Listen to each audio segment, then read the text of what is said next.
પહેલાં પણ કીધેલું, હજી પણ કહું છું, આમાં મારા પરિવારમાંથી કોઈ પણ મારી જગ્યા ક્યારેય નહીં લે. હું પહેલેથી કહું છું, ગમે એટલી સંસ્થાઓ થાય સારી વાત છે, લોકોને એમાં વધારે મોકો મળશે ત્યાં જવાનો, લોકો ત્યાં જઈને એના કામ કરાવશે, ત્યાં જઈને આસ્થાનું પણ એ લોકોને જ્ઞાન થશે, તો એમાં કોઈ ખોટી વાત નથી. નરેશ પટેલ જે છે શું કહેવા માંગે છે, ઈશારો જલ્દી સમજવો પડશે, નહીતર એવું બની શકે કે આનાથી સમાજ ફરી વખત પાછો વેરવિખેર પણ થઈ જાય. પહેલાં પણ કીધેલું, હજી પણ કહું છું, આમાં મારા પરિવારમાંથી કોઈ પણ મારી જગ્યા ક્યારેય નહીં લે.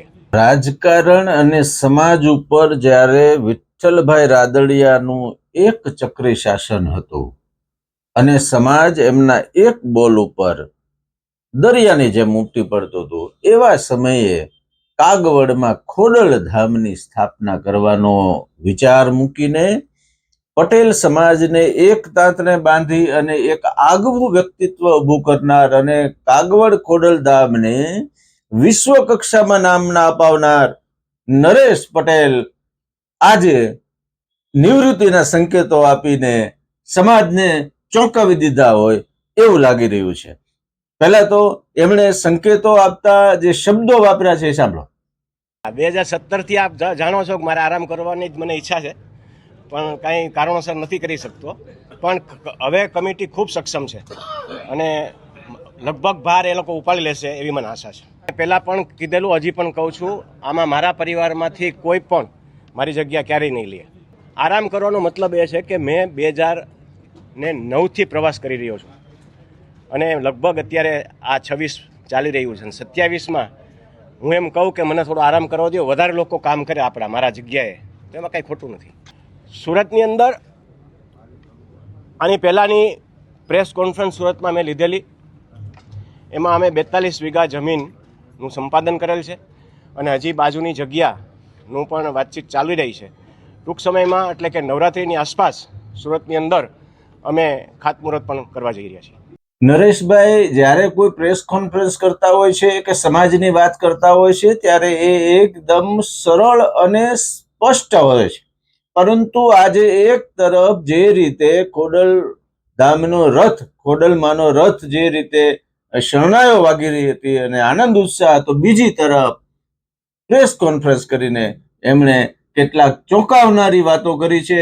એમાં સુરતમાં ખોડલધામ અલગ રીતે થાય તો સારી વાત છે, આવું પણ એમણે કર્યું છે. પણ એમની વાતની અંદર જે એક પ્રકારનું કંઈક વસવસો કે વેદના હોય એવું પણ લાગી રહ્યું હતું. પરિવારવાદ ની વાત ઉપર એમણે શું કહ્યું પણ સાંભળો. સમાજના કાર્યક્રમની અંદર એક જ્યારે માહોલ સિરિયસ માહોલ હોય ને ત્યારે થોડુંક પરિવારવાદ રમૂજ થાય ને તો લોકોને મજા આવે. ખોડલધામને આવું આગવું જેને કહી શકાય સ્થાન અપાવનાર અને સમાજ માટે જેને કહી શકાય કે ખૂબ જ ઉત્તમ ઉદાહરણ પૂરું પાડનાર પટેલ સમાજ માટે રાજકીય અને સામાજિક લેવલે ઉત્થાન કરનાર આ નરેશ પટેલ એટલે કે ખોડલધામના નરેશે જે આજે વાત કરી છે એ બાબતે આપણે આજે વાત કરવી છે. નમસ્કાર, ઇવનિંગ પોસ્ટ ન્યૂઝ સાથે હું છું આપની સાથે કુમાર. મિત્રો, કેવડું મોટું વ્યક્તિત્વ. એ સમય યાદ છે કે જ્યારે એ સમયની અંદર વિઠ્ઠલદાસ રાદડિયાનો ધોમ ધકતો સૂરજ તપતો હતો, પટેલ સમાજ એમની એક હાંકલે એક થઈ જતો હતો અને ધીમે ધીમે રાજકીય રીતે જે કાંઈ ફેરફારો થવા લાગ્યા અને એ સમયે જ નરેશ પટેલે કાગવડમાં ખોડલમાનું એક મંદિર ઊભું કરવા, ખોડલધામ ઊભું કરવાનો સંકલ્પ લીધો અને એમની પદયાત્રાઓ અને એમને પદયાત્રામાં જે રીતે માણસોનો કીડિયારો એટલે કે એમ કહી શકાય કે દરિયો ઉમટતો હતો. પટેલ સમાજ જે છે એની એક હાંકલે જેને કહી શકાય એ ઉમટી પડ્યો હતો અને ખૂબ સરસ કહી શકાય એવું ખોડલધામનું મંદિર ત્યાં બની ગયું. પરંતુ જે કાંઈ છેલ્લા 2-3 વર્ષથી સમીકરણો બદલાયા છે, સમાજની જે કાંઈ વાત કરવાની રીત જે છે એ બદલાતી જાય છે. એટલે એમ કહી શકાય કે શું ખોડલધામ કરવટ બદલી રહ્યું છે? શું ખોડલધામ જે છે એ બિનરાજકીય મંચ જે હતો એમાં હવે ધીમે ધીમે કોઈ એક પક્ષનું પ્રભુત્વ થશે? આવા અનેક સવાલો ઉઠી રહ્યા છે. ત્યારે ખોડલધામના ચેરપર્સન એવા નરેશભાઈ પટેલે શું કહ્યું એ આખું સાંભળો પેલા. વરસાદી મહોત્સવ તારીખ 19, 20, 21 3 દિવસ કાર્યક્રમના ભાગરૂપે આજે આખા ગુજરાતમાં 3 રથ, માતાજીના 3 રથ પરિભ્રમણ કરશે અને ગામે ગામ જઈ આ રથ દશાબ્દી મહોત્સવનું આમંત્રણ આપશે અને લોકો આસ્થાથી આ રથના સ્વાગત કરશે અને મહાઆરતીઓ કરશે. આપ સૌએ થોડા સમય પહેલાં કાર્યક્રમ નિહાળ્યો જ છે. હવે આપના કોઈ સવાલ હોય તો અમે જવાબ દેવા માટે બેઠા છીએ. નરેશભાઈ, તમે એક બહુ મહત્વપૂર્ણ વાત સ્પીચમાં કરી છે કે કમિટી સક્ષમ થઈ ગઈ છે ને હવે મારે આરામ કરવો છે. આ તો હું ઘણા ટાઈમથી આ કહું છું. આ વખતે 2027 કીધું છે.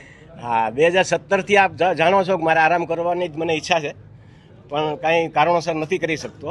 પણ હવે કમિટી ખૂબ સક્ષમ છે અને લગભગ ભાર એ લોકો ઉપાડી લેશે એવી મને આશા છે. બિલકુલ નહીં. મેં પહેલાં પણ કીધેલું, હજી પણ કહું છું, આમાં મારા પરિવારમાંથી કોઈ પણ મારી જગ્યા ક્યારેય નહીં લે. 2027માં નરેશભાઈ મોટી જાહેરાત કરી શકે એવી શક્યતા ખરી? એ માતાજીને ખબર. જે રીતના સ્પીચમાં આરામની વાત આવે છે તો શક્યતા ખરી? પૂરેપૂરી. જી, કમાઈ કોને સોંપશે? આમાં કયો જમાઈ નારાજ એ સમાજના કાર્યક્રમની અંદર એક જ્યારે માહોલ સિરિયસ માહોલ હોય ને ત્યારે થોડુંક પરિવારવાદ રમૂજ થાય ને તો લોકોને મજા આવે અને એ આપણે આજે નિહાળ્યું. આરામ કરવાનો મતલબ એ છે કે મેં 2009થી પ્રવાસ કરી રહ્યો છું અને લગભગ અત્યારે આ 26 ચાલી રહ્યું છે. 27માં હું એમ કહું કે મને થોડો આરામ કરવા દો, વધારે લોકો કામ કરે આપણા મારા જગ્યાએ, તો એમાં કાંઈ ખોટું નથી. સુરતની અંદર આની પહેલાંની પ્રેસ કોન્ફરન્સ સુરતમાં મેં લીધેલી, એમાં અમે 42 વીઘા જમીનનું સંપાદન કરેલ છે અને હજી બાજુની જગ્યાનું પણ વાતચીત ચાલી રહી છે. ટૂંક સમયમાં એટલે કે નવરાત્રિની આસપાસ સુરતની અંદર અમે ખાતમુહૂર્ત પણ કરવા જઈ રહ્યા છીએ.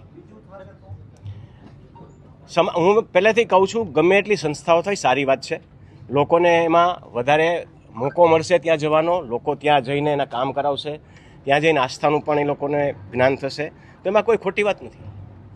જો મિત્રો, નરેશભાઈ એવું કહી રહ્યા છે કે હું કે મારા પરિવારમાંથી કોઈ પણ જે છે એ ખોડલધામમાં વારસાગત હોદ્દો નહીં સંભાળે. હવે આના સૂચિતાર્થો બહુ મોટા કહી શકાય કે આજે જ્યારે કોઈ પણ પિતા પોતાની વારસાઈ મૂકી જાય છે ત્યારે એમના પુત્રો કે એમના પરિવારના સભ્યો જ મોટા ભાગે હોદ્દા લેતા હોય, ત્યારે નરેશ પટેલે આજે આ ચોંકાવનારી વાત કરી છે કે મારા પરિવારનો કોઈ વ્યક્તિ પણ આમાં નહીં ભૂમિકા ભજવે. અને એમણે આડકતરી રીતે એમ પણ કીધું, તમે સાંભળ્યું ને, કે ભાઈ હવે કમિટી સક્ષમ છે. કમિટી સક્ષમ છે એટલે પહેલા નહોતી એવું પણ નથી, પરંતુ કંઈક ને કંઈક એવી બાબત છે કે જેની અંદર નરેશ પટેલ અંદરથી કંઈક નારાજ તો નથી ને, એવું સમાજની અંદર જે છે એ પ્રશ્નો થવા લાગ્યા છે. આવું શું કામ થાય છે? તો થોડાક પૃષ્ઠભૂમિમાં આપણે જઈએ તો થોડા સમય પહેલા સુરતની અંદર પણ ખોડલધામ અલગ રીતે બનાવવા માટેના પ્રયત્નો શરૂ કરવામાં આવ્યા. પટેલ સમાજ જે છે એ સંપૂર્ણ રીતે હવે કરવટ બદલે છે એવું પણ શરૂ થયું હોય એવું ચિત્ર ઉપસવા લાગ્યું.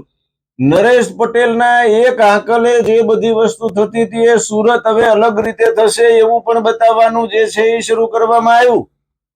આ પ્રેસ કોન્ફરન્સમાં નરેશભાઈ પટેલે એવું પણ કીધું કે સુરતની અંદર નવરાત્રીમાં અમે ખોડલધામનું જે છે એ ખાતમુહૂર્ત કરવાના છીએ, જમીનો લેવાઈ ગઈ છે. આ બધી વાતની વચ્ચે જે કઈ મુદ્દો અત્યારે ઉપસ્થિત છે કે એક બાજુ જે છે એ પટેલ સમાજને એક તાતને બાંધનાર આ મસીહા કહી શકાય એવા નરેશ પટેલ આમ અચાનક જ જે છે કે ભાઈ હવે હું 2027 જે છે એની ચૂંટણીમાં કંઈક શું છે એ હજી નથી, તો એ પણ એને મભમમાં કીધું છે કે અત્યારે મને આરામ કરવો છે. હું કેટલા વર્ષોથી સમાજ માટે દોડું છું, હવે મને આરામની જરૂર છે. આરામ જે જરૂર છે એ સમાજ માટે આ માણસ થાકે એવા માણસ નથી. આ સમાજ માટે ઘસાઈ ગયા છે, ચંદન છે કે એની સુગંધ પ્રસરતી જ રહે છે, પરંતુ જે રીતે સામેથી આરામ માંગે છે એમાં પણ કેટલાક કારણો જે છે એ રાજકીય વિશ્લેષકો જોઈ રહ્યા છે અને સમાજમાં પણ આની એક પ્રકારની ચિંતા છે. ખોડલધામ આગળના સમયની અંદર જે બિન રાજકીય સંગઠન તરીકે ઉપસ્યું હતું, એમાં હવે ધીમે ધીમે ધીમે કોઈ એક પક્ષનું પ્રભુત્વ થઈ જાય એવી પણ દહેશત અત્યારના સમયે નિષ્પક્ષ કહી શકાય એવા લોકો વ્યક્ત કરી રહ્યા છે.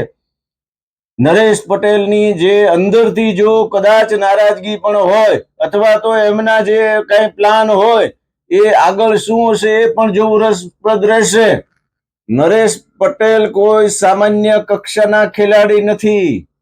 જે સમયે પટેલ સમાજના આજથી 1 દાયકા 2 દાયકા પહેલા જેના સૂરજ તપતા હતા એ સમયે પણ એમણે સાઈડ કાપીને પટેલ સમાજ માટે આખું મેળાપીપણું કર્યું છે અને ઘણા સુધારાવાદી નિર્ણયો પણ લીધા છે. આ સમયે એમની આ જાહેરાત જે છે એનાથી કેટલાય રાજકીય સમીકરણો પણ નવા ઉપસ્થિત થવાના છે. જે વ્યક્તિને પૂછ્યા વગર ગુજરાતની કે સંસદની કોઈ પણ ચૂંટણીની અંદર ટિકિટોમાં પણ જેનું માન જળવાતું હતું, જેને સીએમ પદ ઓફર થતું હતું, ડેપ્યુટી સીએમ પદ ઓફર થતું હતું, અનેક જેને કહી શકાય કે એવા ઉચ્ચ હોદ્દાઓ જેને આપવા માટેની વાત થતી હતી, છતાં પણ જેને સમાજ માટે જતું કર્યું એ વ્યક્તિ આજે સામેથી એમ કે ભાઈ હવે મારે નિવૃત્ત થવાની ઈચ્છા છે. ઘણું બધું કહી જાય છે. પટેલ સમાજ બહુ મોટો અને વિશાળ સમાજ છે. નવા જેને કહી શકાય એવા માલેતી ઉજારો પણ ઉભા થયા છે. રાજકીય મહત્વાકાંક્ષી લોકો પણ પટેલ સમાજમાં હવે નવા ઉભા થયા છે અને જો એમાં આના પરિણામ સ્વરૂપ નરેશ પટેલની જે કાંઈ સાઈડ કાપવાની વાત હોય તો હજુ પણ આજે પણ પટેલ સમાજના એવા મોટા ભાગના લોકો એવું કહી રહ્યા છે કે નરેશ પટેલની સાઈડ કાપવી શક્ય નથી. આજે પણ નરેશ પટેલના એક આંકલે આખો સમાજ એક જગ્યાએ ઉભો થવા તૈયાર જ છે. અંદરની વાતો ઘણી બધી હશે, એ આગળને આપણે ખબર પડશે, પરંતુ ખોડલધામ કાગવડને આજે વિશ્વમાં નામના અપાવનાર પટેલ સમાજ માટે કંઈક નવું કરી અને એક જેને કહી શકાય કે સામાજિક, સાંસ્કૃતિક, શૈક્ષણિક કુરિવાજ નાબૂદી સહિતના જે મામલે એમણે કામો કર્યા છે એ માટે નરેશ પટેલ એ ખરેખર સમાજ માટે નરેશ જ રહેશે. કેન્દ્રીય મંત્રી મનસુખ માંડવિયા રાજકોટ પધાર્યા છે અને એમણે આજે 19મા લોક સ્વરોજગાર મેળા અંતર્ગત નિમણૂક પત્રો એનાયત કર્યા. પ્રધાનમંત્રી શ્રી પણ વર્ચ્યુઅલ હાજરી આપી અને એમણે પેટ્રોલ ડીઝલનો જે છે એ ઉપયોગ કરવા માટેની પણ જે છે એ સલાહ આપી. મોદીજીના નેતૃત્વમાં દેશની અંદર સરકારી નોકરીઓમાં યુવાનોને તક મળી રહી છે. છેલ્લા 4 વર્ષની અંદર દેશમાં 19 રોજગાર મેળાના માધ્યમથી 12 લાખથી વધારે યુવક યુવતીઓને કેન્દ્ર સરકારની નોકરીઓ આપવામાં આવી છે. અને બીજી તરફ જે છે એ આખા કાર્યક્રમો જે અલગ અલગ યોજાયા એમાં એમણે ઘણા બધા જે છે પોતાના વક્તવ્યો આપી અને આ સમયને આપણે સંકટના સમયે હળવાશથી કાઢવાની પણ વાત કરી. કેન્દ્રીય મંત્રી મનસુખ માંડવિયાએ તો જે વાત કરી કે ભાઈ પેટ્રોલ ડીઝલ જે છે એનો જથ્થો પૂરતો છે, સંયમિત અપીલ કરવી, પણ કચ્છ અને જસદણના 2 વિડીયો પાછા સામે આવ્યા છે જેની અંદર કચ્છમાં તો ભાઈ તમારે ડીઝલ જોતું હોય તો એક્સ્ટ્રા બીજા વધારાના દેવા પડે, આવી પણ એક ચોંકાવનારી બાબત સામે આવી છે. જસદણમાં સવારથી સાંજ સુધી લાઈનમાં બેઠા બેઠા પણ મળતું નથી, આવા પણ પ્રશ્નો છે. આ પણ જુઓ.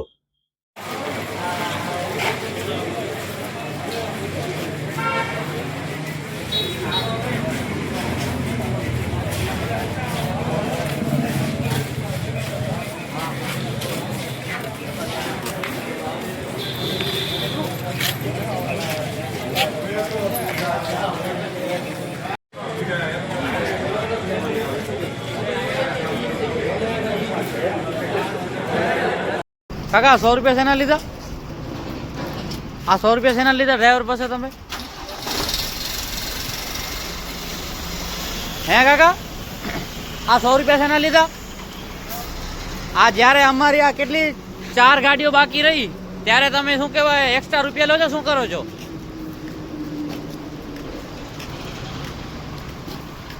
હે, આ 4 ગાડી રહી જ્યારે બાકી એટલે તમે શું બધા પાસે એટલે 500 લેવાના? કેટલા લેવાના તમારે? કેટલા લેવાના કેટલા તમારે એમ કહું? બધી ગાડીને તમે ખાતાવાળી ગાડીઓને 100 150 ભલે मैं क्या बोल रहा, बंद कर दो, बंद कर दो। कल के न्यूज में आ जाएगा आपका पंप का वीडियो, ठीक है?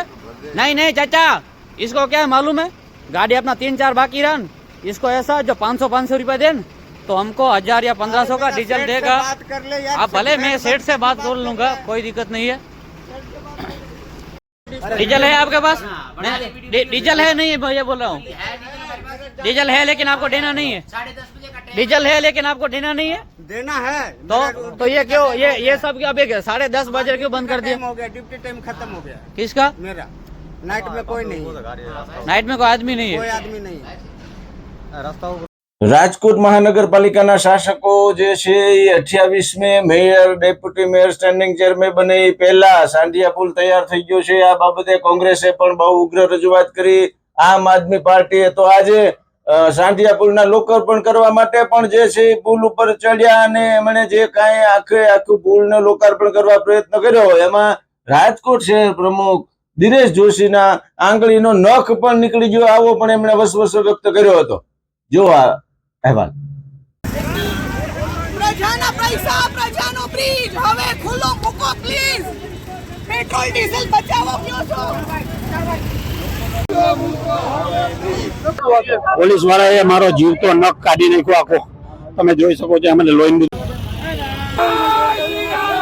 એકંદરે એમ કહી શકાય કે આજના હોટ ટોપિકની અંદર જે ખોડલધામ કાગવડના ચેરપર્સન એવા નરેશ પટેલે જે કહી શકાય કે સામાજિક કે અને રાજકીય બંને રીતે જે ભૂકંપ જેવું નિવેદન કર્યું છે એની પાછળ કંઈક સમીકરણો તો હશે જ।